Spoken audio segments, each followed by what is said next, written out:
তোমার জীবনের সবচেয়ে কঠিন সময়ে তোমার আপন মানুষ যখন চিনি লিবায় তখন তোমার আসলে কিতা করা উচিত আইও জানিলাই। তুমি অভিমান করবা, আর অভিমান করাটাও স্বাভাবিক, তবে তুমি উপলব্ধি করো তোমার আপনজন খেয়ে আর তোমার আপনজন সাজিয়া খারা তোমার পাশে থাকে, তারা কিন্তু আসলেও আপন নাই।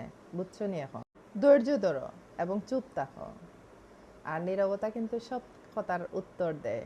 শুধু সময়ের অপেক্ষা করো, দেখবাই নে, তুমি বুঝিলেই বাই, তোমার আপনজনের রূপ চিনিলেই বাই, তখন তোমার কাছে কিন্তু বালা লাগাও কাজ করব।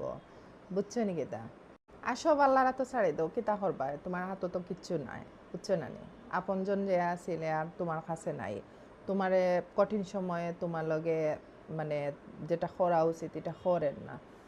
তুমি সবটা আল্লাহর হাতে ছাড়ি দাও, ইনশাআল্লাহ তোমার সবটা ঠিক হয়ে যাব।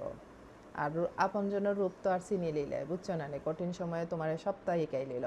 তো সব বালা থেকে আল্লাহ হাফিজ।